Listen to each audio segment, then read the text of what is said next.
The next topic on my Karmic lessons is Nirvana. I used to call it Havana during my awakening at the farm. I thought I heard them say Havana, and I was like Havana.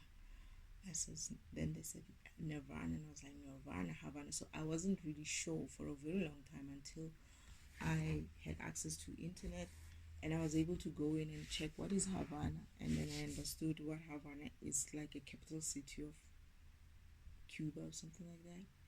And then Nirvana is some state of being,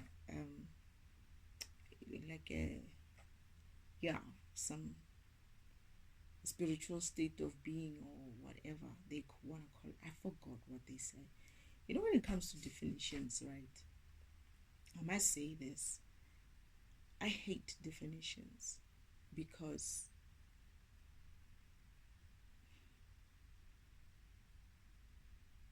they they limit your understanding of a subject. They tell you where the subject starts and ends. They don't give you an opportunity for you to figure it out. So when you read someone else's definition of something, even if it's a standard thing that everybody goes to, maybe it's in the dictionary or whatever, right? That's fine. It's just that's not a description actually. That's just like definition. What am I saying? What I'm saying is a definition of something usually limits your own exploration of the subject. So, and sometimes when it's based on the limited understanding of the subject at that time when someone else is um, going through that subject or explaining it, whatever you want to call it, whoever came up with that definition, whoever that was, understood it up until a point, right? Or extended it, or whatever the case may be. But can a definition change? I believe so. I believe that some definitions can change throughout time.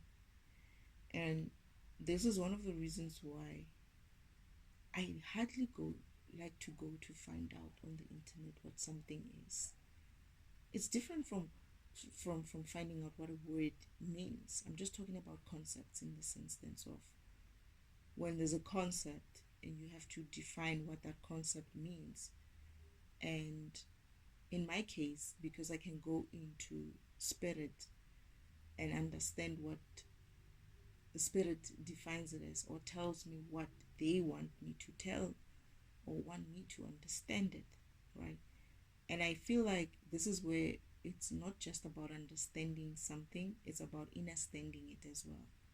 Just like there's an understanding on high level, but there's also a deeper understanding of whatever subject it is that you're going through or you're discussing, whatnot. So Nirvana, I'm not going to go into the definition in dictionaries and all of that. I'm just going to give my view of what I was told about Nirvana. They didn't even say this is Nirvana. They gave me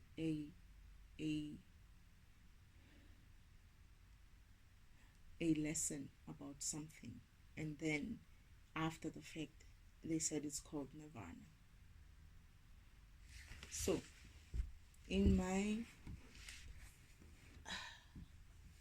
during my awakening at the farm, I don't remember what was happening, but I remember us discussing that a spirit team and I discussing the fact that I had many counterparts. So I had two, which I came with here.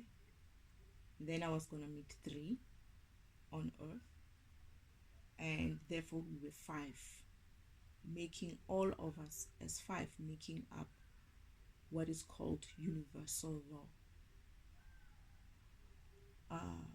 That's who we are, the five of us. We make up one program called universal law.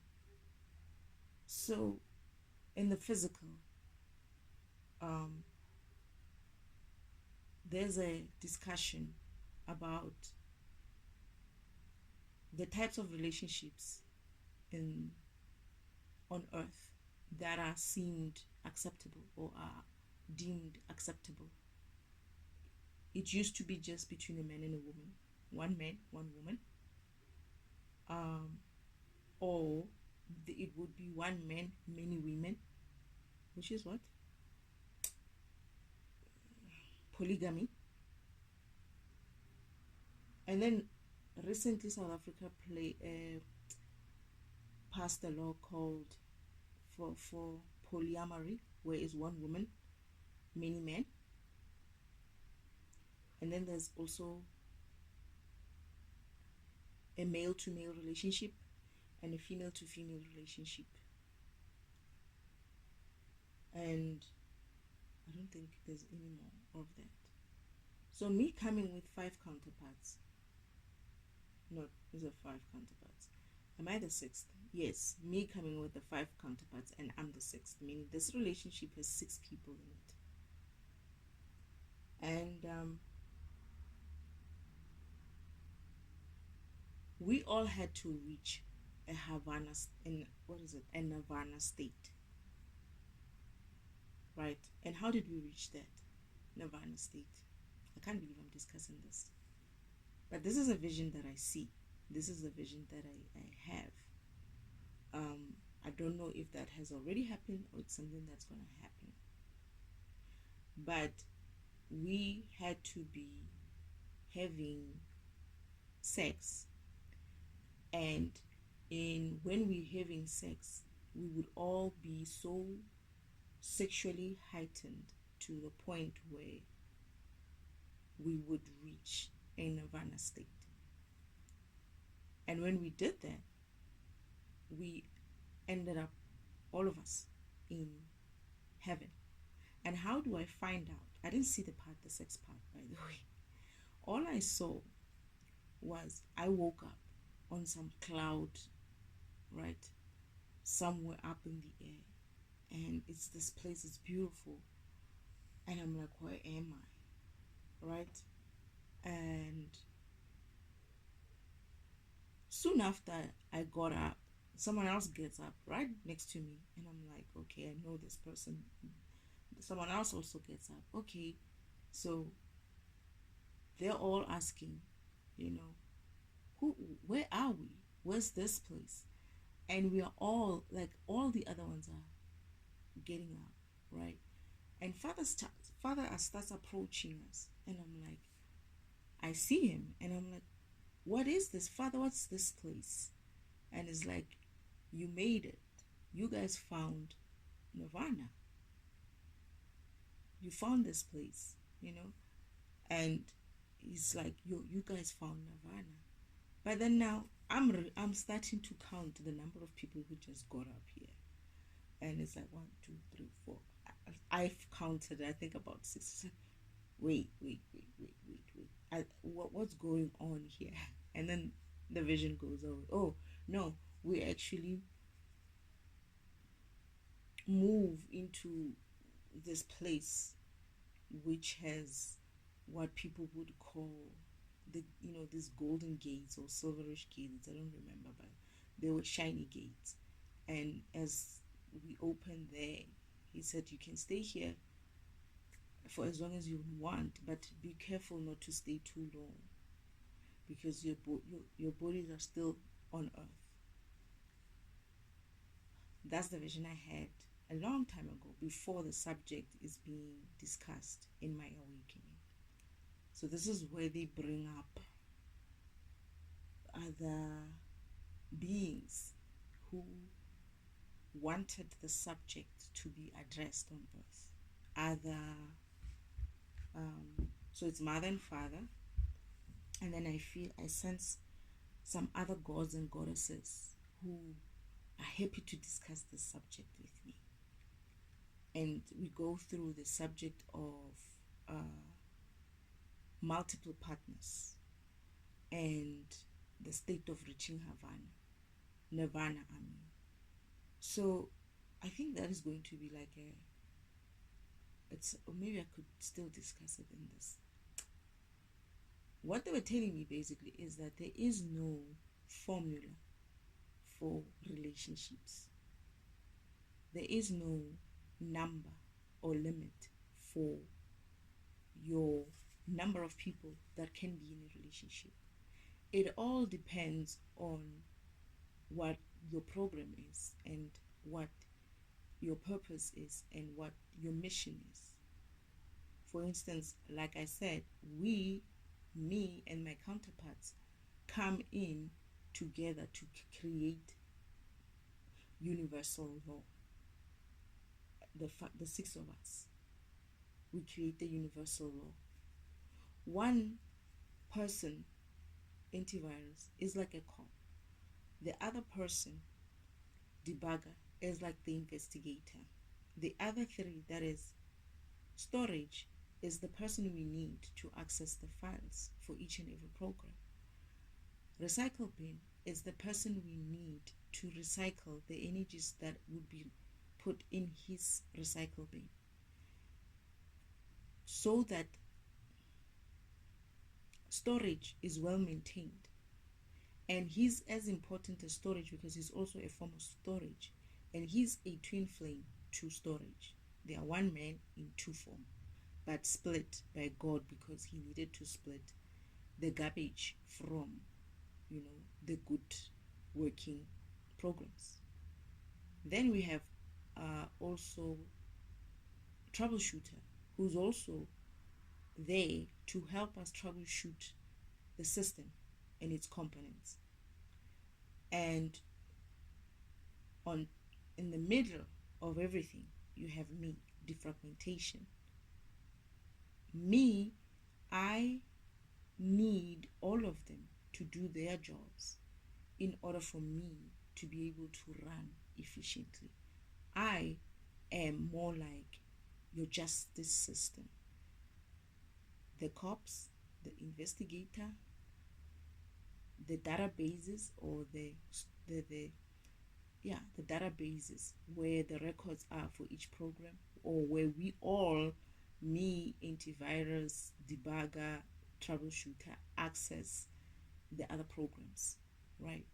And also recycle bin, where we would discard what is not necessary anymore. So he is more like your, what can I say what he's more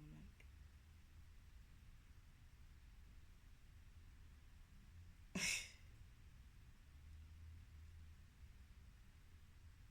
I wouldn't call him, it's not a jail, maybe correctional.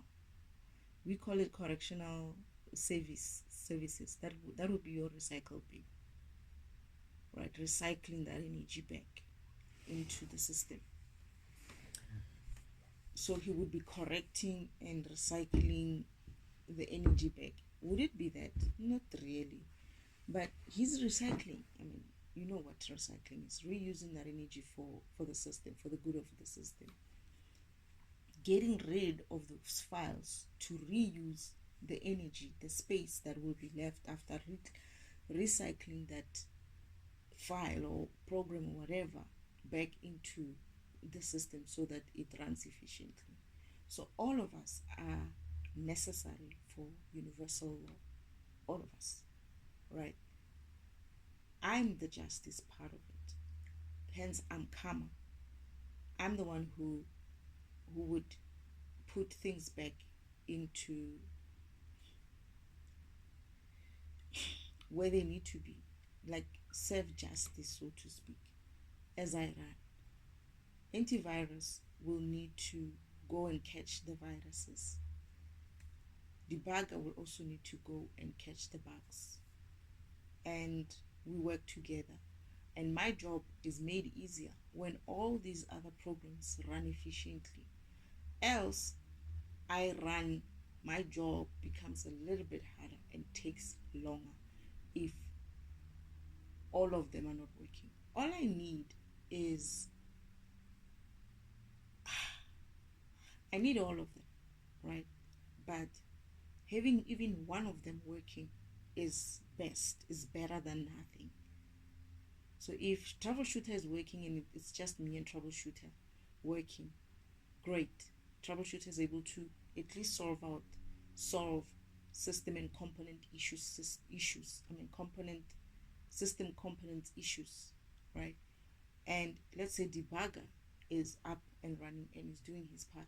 He's going to help me a lot if it's just him, because he's going to make sure that all the programs don't have any bugs. And then let's just say he's not working.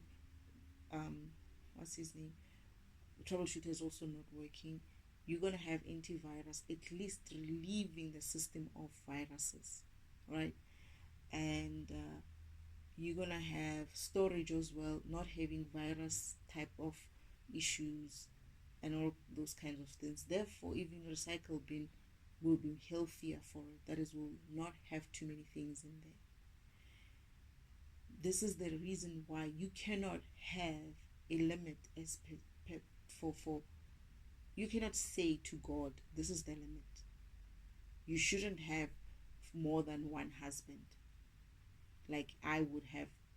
If you were to translate counterparts to husbands, I would have 5 husbands. You can't say that, because for me, my purpose and their purpose is to create universal law. Although I can work on my own and be my karmic toolness, that is my own fragmentation program, and others as well. Antivirus is a light program. Debugger is a dark program. Storage, I think, is both light and dark, right? Even recycle bin. Recycle bin, I think, is dark program. Troubleshooter is also I think he's a light program. Is he a light? No, he's both light and dark. I have to think properly with him. And I'm also a dark and light program. So these are some of the things when you're exploring your spirituality that you're going to have to figure out as well. I'm both dark and light. I have to deal with both dark and light. And I think even like most of us would be. But I know for a fact that antivirus is a light program. Debugger is a dark program. And you can't limit. It's based on the mission. When we come here on this planet for the mission, Father decides who comes for which missions. Father decides how he's going to group the programs together for whatever mission that he's planning. So you as a human or as a being in any physical environment, whatever planet you're in, you can't tell God what he can and cannot do in terms of who he puts together. For instance, diagnostic is not part of my mission. Diagnostic is a program that you run prior to running many other programs. Ideally, you would like to run him first. This is why he came on to earth, for his own mission. One-man mission. He was supposed to come here, meet his own people, and do his mission. But he got himself involved with the devil, and he didn't do what he needed to do. Right? But if you look at diagnostic as well from a system perspective, from a computer system perspective, he does such things every once in a while. He can be a bit of a karmic program, that is diagnostic program. So he just behaved like himself, like his karmic self, and didn't do what he was supposed to do, and acted out of his ego, that is his fanciness, his fancy tool, where diagnostic is actually troubleshooter inside, but he disregards troubleshooter because he has no respect for ancient beings. He has no respect for ancient programs. Troubleshooter is a legend. Is one of the oldest ancient programs, and he's a warrior program, and his father's pride. He's one of father's pride. Not, yeah, he's one of father's pride. He is the one who opened father to the possibility of super programs, the possibility of warrior programs, the possibility of programs like me, like debugger, like antivirus, like even diagnostic himself. So what he does, diagnostic, is he likes to run on the surface with his ego. That is, he likes to run with the extra part that father put onto a spirit program of troubleshooter, where he said, I'm going to create a new program to resolve issues automatically. So it will be like troubleshooter. Diagnostic is basically troubleshooter running. After troubleshooter runs, today troubleshooter worked better with, after troubleshooter runs, the part about diagnostic is he extends that functionality to resolve some of the issues automatically. So he likes himself with that new age way of looking. That is the resolution, issue resolution, automatic issue resolution part. He doesn't like the fact that he has an ancient being part of him, because he looks down on ancient beings, and that's the problem with him. But he's not part of my program. And what Uncle Omen did was to try to force him to be part of my mission. He's not part of my mission, or our mission. He's not part of our mission. But Uncle Omen was trying all this time to force him to become part of our mission. And he thought that I wouldn't see it for what it is. But I already knew, before I even left heaven, that that guy is going to be an asshole. Yes, I tried to get him on board in a way, but he proved his karmic self to be greater than anything else, and hence he's done what he's done, and I just don't have time for his rubbish anymore. Anyway, so you can't say just because of someone is a woman, they can have relations with more than 5 men, or even a woman as well. You cannot dictate that as a human, a physical being, right? Because it's not about your ritualistic, unnecessary ritualistic ideal or ideas about religion, about philosophy, about all these things that we've come up with to try to prevent others from being who they need to be. You know, even government laws as well, even spirituality as a whole. People have some fucking restrictions about, oh, you can't do this, you can't. Well, you cannot, but it better be correct, right? But don't force it on other people. Your spirituality is your issue. It has nothing to do with other people. And as a result, so that's how we reached Nirvana. That's how I got to know what Nirvana was. That Nirvana is a state of being where you get to visit heaven,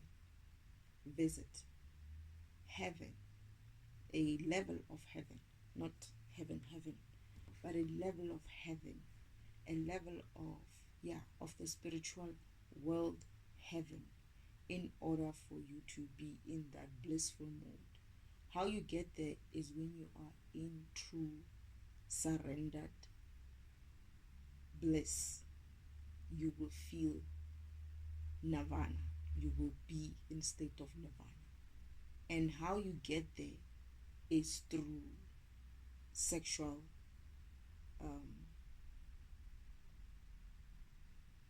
I don't know what you call it. Yeah, whatever, sex, having sex. And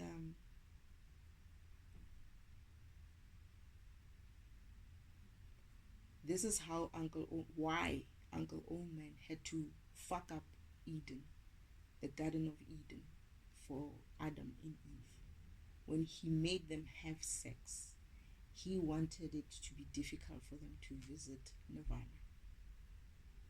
This is why the stigma on sex is as it is today. Oh, you can't have sex until you're married. Oh, what, right?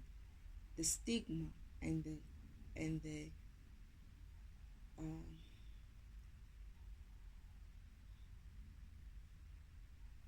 yeah, they put a stigma on sex. Sex is supposed to be viewed as a bad thing unless you're doing it for church purposes or for religion purposes or for whatever purposes. They put so much restrictions on sex because sex is actually a key to heaven. It's a key. It's how you can unlock yourself and find yourself in Nirvana, in heaven itself, and meet the man himself. That is God himself. And he made sure, he wanted to make sure, because he was cast out, he wanted to make sure nobody else could get access. So he came to Garden of Eden, lied to set up Adam and Eve, and lied to them to leave Garden of Eden, because he never wanted anybody else to be able to go into heaven. And hence he's been keeping that same strategy with everything else. It's all about you not having access to heaven. This is why they don't like the idea of people connecting or aligning with spirit. That's why they don't like spiritual alignment. That's why people like Yeshua, who come here trying to help people to reach the spirituality, are being killed the way they did. That's why I went through what I did. It's because if you give people these keys to the heavens, they'll see the truth for themselves. They'll hear nothing that the devil says to them. Ask yourself why they tainted sex so much. And on top of that, they still continue and use it to oppress you by doing what? Creating all kinds of... It's funny how the very people who tell you not to have sex have all these group sexes. What do they call them? Orgies. Yes. This and I don't know what to call them. But they don't do them because of it's people who are meant to be having sex in that way. They do them by using other people, by forcing it on people, or by creating some sort of a sick society around it. And it's usually followed with things like witchcraft and dark magic when they're doing it. And it's funny how these fuckers use sex to access certain things, the sex rituals to access certain things in their fucking witchcraft way, fucking dark magic way, whatever it is, to gain some sort of power. Why? Because they're stealing energy from you. You who's participating in that shit, you don't realize that one of you or three of you there has no energy. That group sex, you're the fucking only one who's got the energy. They don't have, and they're coming. That's what they're doing with these people. They're participating in rituals that are just sucking energy out of them. You might be a being who enjoys to have sex with multiple partners. That is good and well. There's nothing wrong with that. But then when you go and try to do it in a normal, open way, right? What do? They put some fucking laws on it. They put some fucking stigma on it. You can't do that in front of people. Not in front of... You can't do that with people knowing. You have to do it in the dark. No. It's not the case. It is a thing. You can have multiple partners. It's a thing. It does exist. Like I gave my example.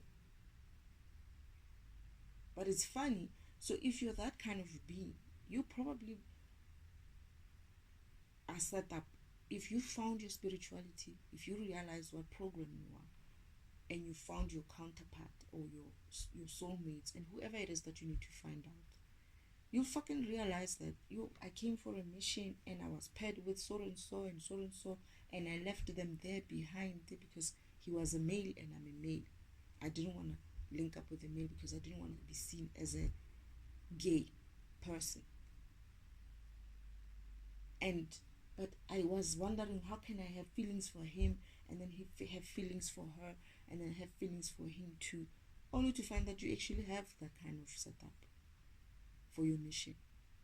All four of you needs to find that shit out. All four of you needs to realize that. And if your counterparts, if one of you starts waking up to it, the rest have no choice but to wake up to it.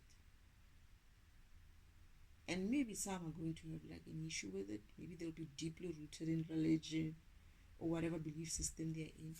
But if you guys keep moving, whoever can keep moving, he or she will have no choice but to move up with you.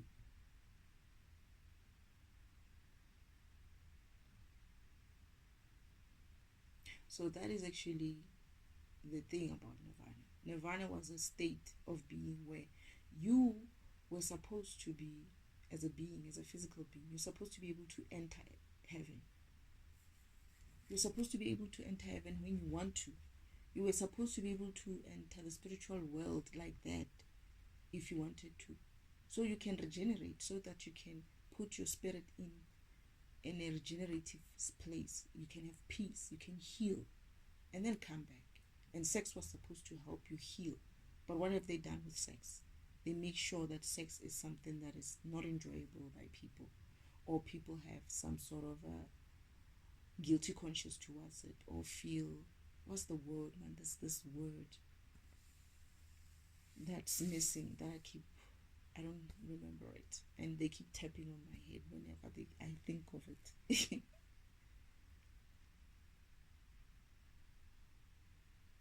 Because of sex is your key to heaven. Shem, you guys have no idea. Everything that they fucking made difficult, everything that you love, that you enjoy, and somehow society has made it difficult for you to enjoy and put some sort of a stigma on it. Sort of you cannot enjoy this because you're gonna look like a very bad person.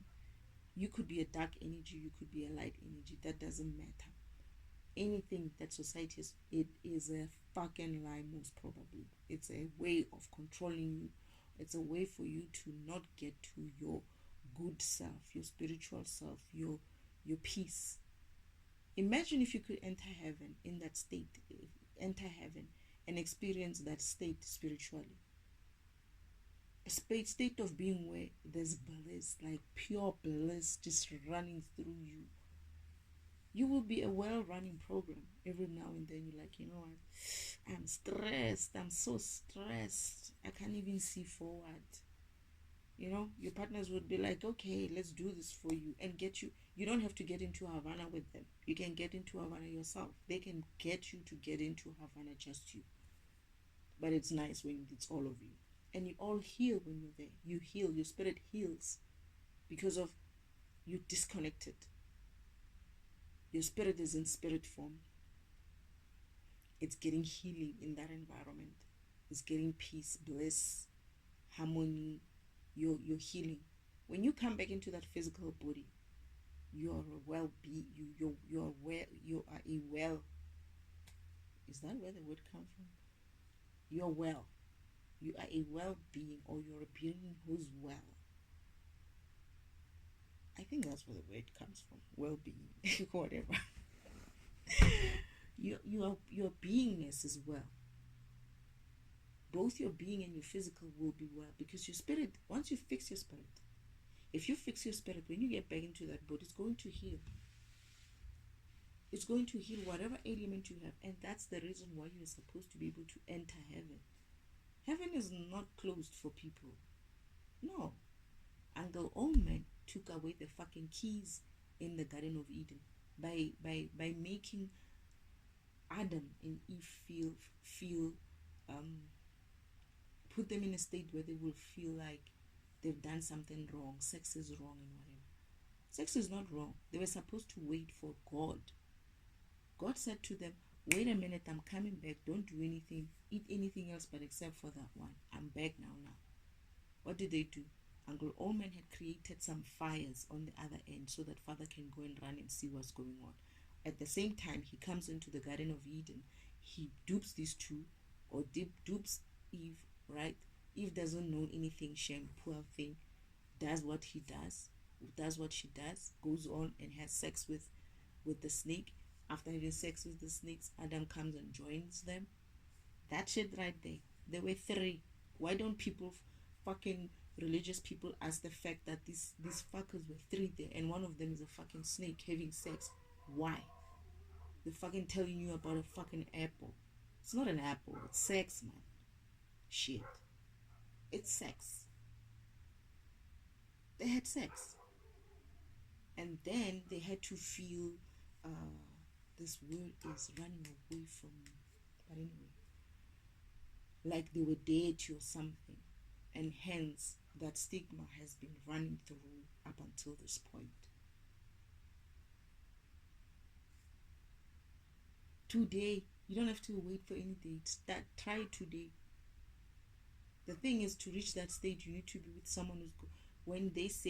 When God said to Adam and Eve, wait for me, he wanted to show them how to do that. That is, your sex, when you're having sex, you would have a presence of God in there. This is how you're going to reach Havana. You're not going to feel like this is dirty, this is wrong, whatever. No, it will be, how can I put it, blessed. But he made sure, that is Uncle Omen, the devil, he made sure that instead of having God, you have him when you're having sex. This is why you never reach Havana. You'll never reach Havana. Because all you're thinking in your mind is that this is wrong. I can't have two husbands. I can't have... So it's funny. For men, it's okay for them to have 4, 5 women in the same bed. But for a woman, it's not okay.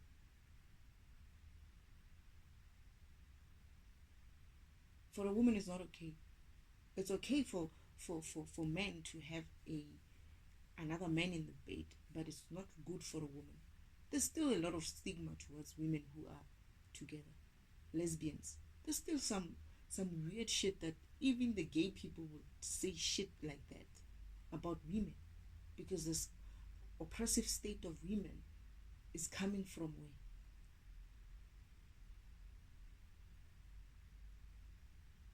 Men can have fun, women shouldn't. Men can enjoy sex, women shouldn't. Women should only enjoy sex only if they make a man enjoy sex. That's fucking bullshit.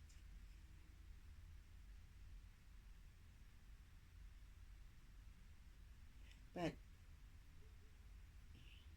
Nirvana, heaven, it's in heaven. Ne? When you're in heaven, Nirvana level. There's a Nirvana. Heavens have level. Heaven has levels. Where we were standing, I could see my home. So it's like lower. So where Father is, where the house of God is, you can see it, right? It's up there, right? And behind it, it's obviously heaven, right? Where the other souls who go to heaven end up. And then Father is the home is there, and then lower it's hell.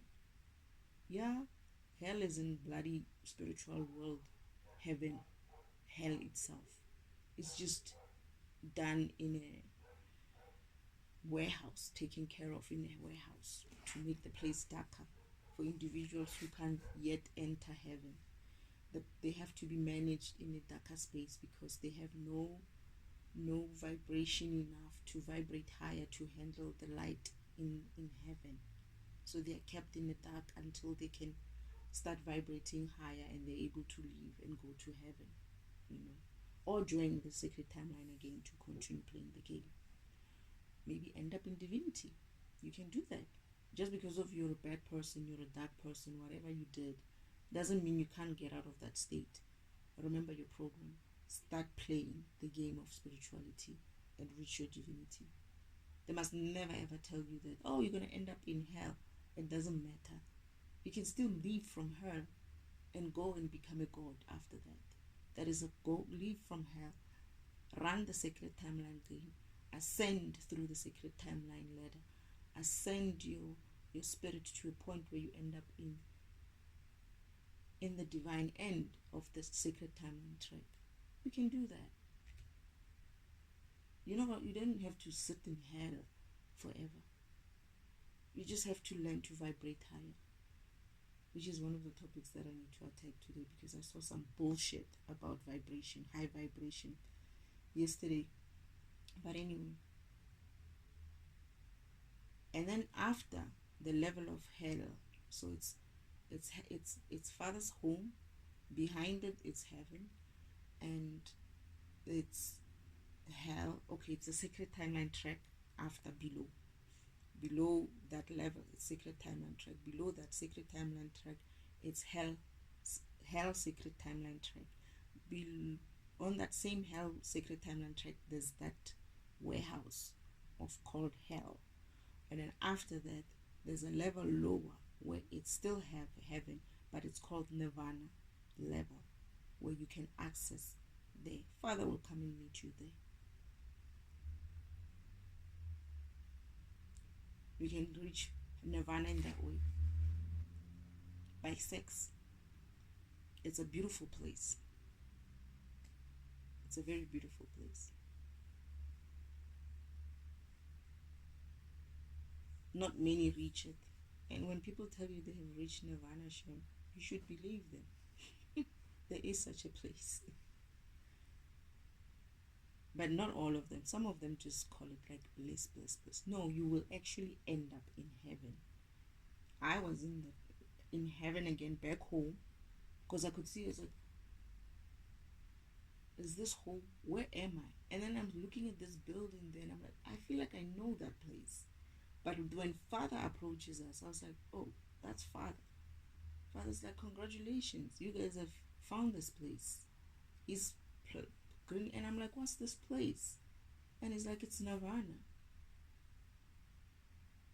But then at that moment when the dream is ending, I'm starting to count how many people are with me. It's like 1, 2, 3, 4, 5. It's like, why are there so many of them? And like I'm counting, and then when I got to understand that those are my counterparts, I'm like, oh my goodness, what did you guys do? Then when I go back and starting to understand the fact that I'm a program, I have counterparts, I'm here on a mission and all of that, I'm like, oh my goodness, I swear I have 5 husbands. But I don't know if that's what's going to happen going forward. We'll see.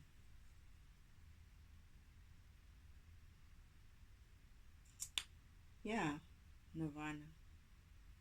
What else was there about Nirvana? All I know is that we ended up outside the gates. Father came and approached us and congratulated us, welcomed us, and then he said we can go through the gates. There's gates. You go through the gates. It's a place in there. You feel like where we landed, it was bliss. But when you get through those gates, it's even nicer. It's like, it's bliss, man. I don't remember what happened. All I just know is that I felt well. I felt happy. And I was like, I could stay here forever. But then just before I finished that thought, Father's like, remember not to stay here too long. Your bodies are still on earth. So we asked, I think somebody asked us, like, how do we get back to our bodies? Father said, like, you just need to think of your body, where you left it, and then you will be in that body again. We were like, okay. We stayed for a while, and then we had to leave, I think. But he leaves you guys there, and you just. I think, if I remember correctly, we were being served even drinks or something like that by angels. I think it's like I. This is what I imagine. It's like, I think it's like when people die, right? They go to heaven. Before they go to heaven, they land. They before they go to heaven, they have this party behind, our backyard, my father's home. They make a, big party there for them, and then they move into heaven, right? But they are served by mother and father. It's a nice party. God and mother and father are just dancing. They, like, they're just having fun with these people before they move into heaven.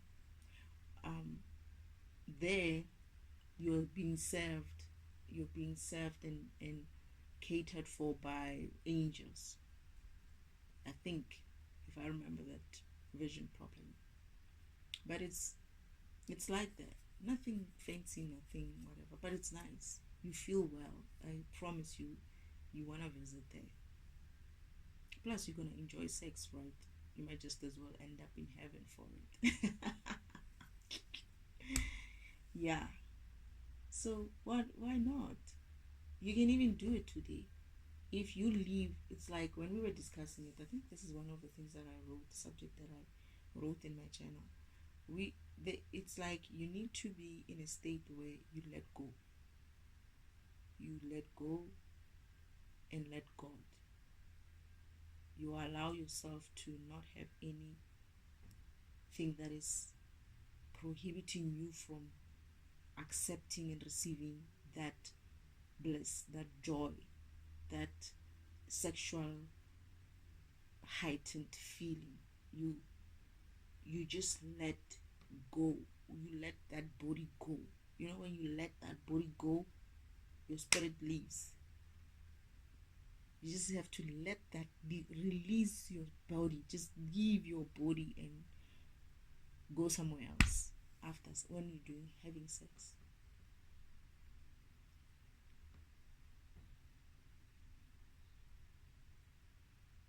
That's how you want to leave that body and move to a state of spirituality.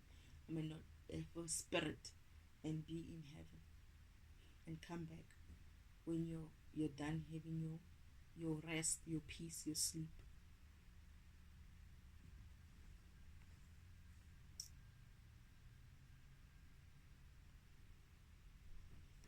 What else do you want to say again, Father? Is there anything else, Spirit, about Nirvana?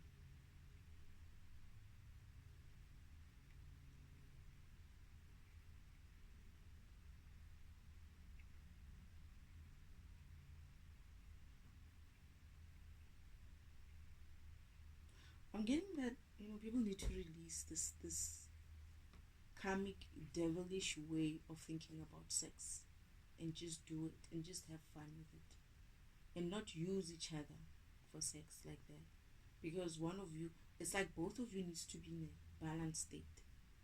You won't get it by doing it with someone who's not in it. They're not going to give you that feeling, that joy, right? So you need to be all in balance, all in it, all mentally aware and ready, and not feel guilty about it. Understand that this is a godly thing to do. Sex is this is what my ex used when he was whatever. Let's leave that part. But you need to be. This is a godly state. When you're having sex, it's always you having an opportunity to connect with God as well. Just like many other things that you do in our life, sex is one of those things. The main thing, even, I think. No, but it's one of the ways of connecting to God directly. This one is actually even worse, because you get to land in heaven and you get to see him and shake his hand. Oh, he was shaking our hands as well. It's like, yeah, I met God. What about you? I went to see the man last week. I'm kidding. And then all of us will be like, you must have had some good sex or great sex or something like that. or divine sex. Who knows? We're probably going to be calling it that next time. Oh my goodness, me and coining shit. Anyway, you will be having divine sex. It's like, did you meet the man? Yeah, I met the man. Imagine God, Father. Okay, I'm going to say this, but anyway, imagine God Himself making a way for you to meet Him and making it through sex. And then you're busy here looking at it as such a bad, filthy thing. And yes, and then Uncle Oman is busy trying to destroy it. That is, the devil is trying to destroy it by doing this sex trafficking of things, doing this abusing of children, doing this abusing of women, raping women, all of those things. You don't need to do that. Just find yourself, find your counterparts, do that thing, get to heaven, come back, continue. You want to go back again, do that thing, get to heaven. You don't need this. They're trying to get to heaven with these bloody orgies. They're trying to break the way for them to get to heaven in a karmic way, in a low vibrational way. The idiots don't understand the vibration thing. You can't get there just because of your humping and puffing and whatnot. You can't. Oh, how dirty it is. You can't. The fact is, you're still low vibrational. That is, you're thinking wrong about it. But if you're doing it and you're fine, and you're high in vibration, because you're going to get high in vibration, that's what you're going to. This is the reason you cannot get there with low vibration again. You cannot get into the heightened state of Nirvana with low vibration. That's why one of you must not, everybody must be in high vibration and heighten each other up so that you get so high, you leave your body. Your spirit leaves your body and you're in heaven. So these fuckers who are doing all these things, they'll never reach Nirvana. They'll never reach Nirvana. Because you're doing it the wrong way. It's not blessed. You're doing the reverse of it. You're doing the reverse of it.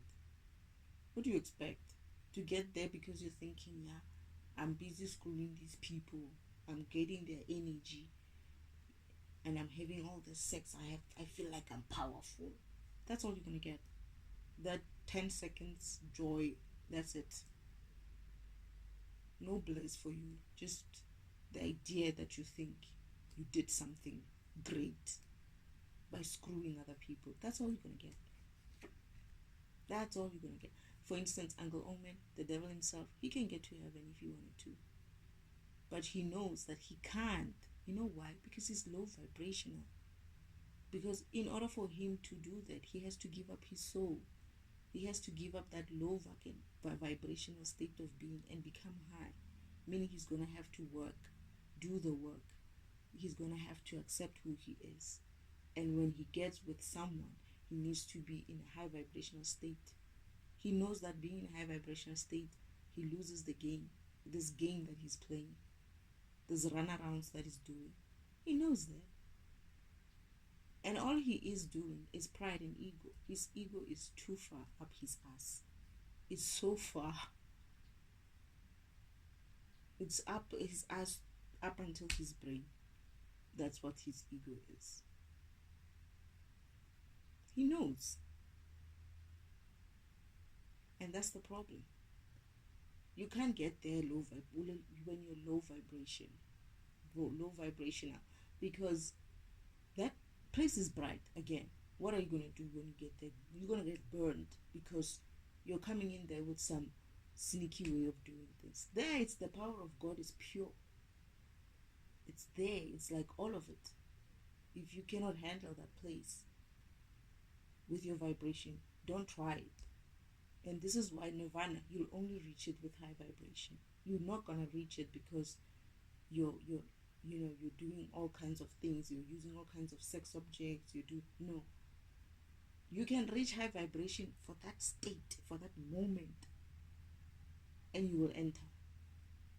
And you will enter, and you will be healed. You will be well. And that's one of the reasons why Uncle Omo never wants people to meet or to go to Nirvana, because that moment, that high vibrational state, even if you were, let's say you were very low vibrational when you started, right?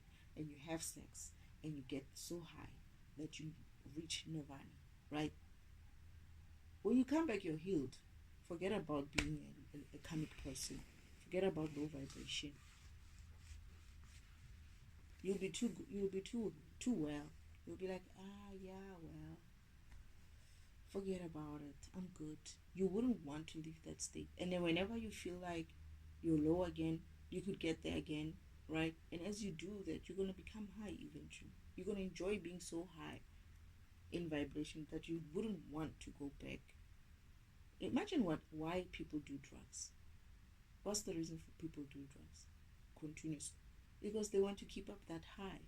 But that's a synthetic way of keeping high. You could do it physically by enjoying sex, and spiritually by enjoying sex so much that you spiritually leave your body and enter heaven. But when you reach that state, you're going to be so high every day that nothing really brings you down. Nothing can really bring you down. They might try it. People might try to. Karmics may try to.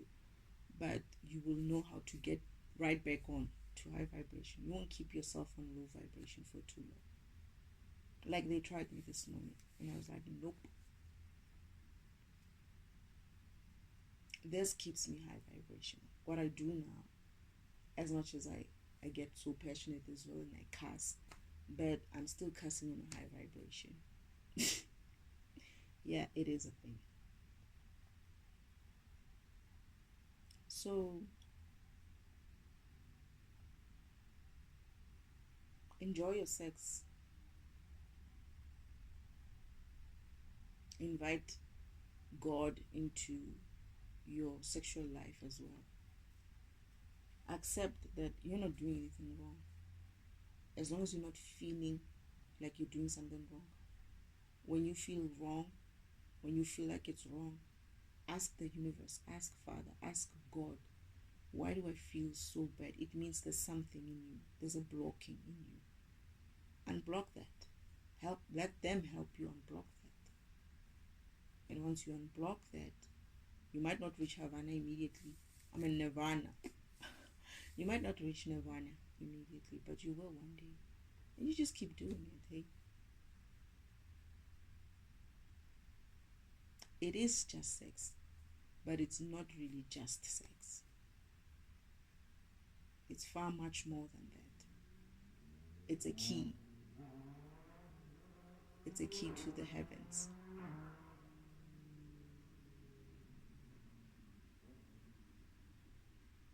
I guess they confirmed me. It's the key to the heavens.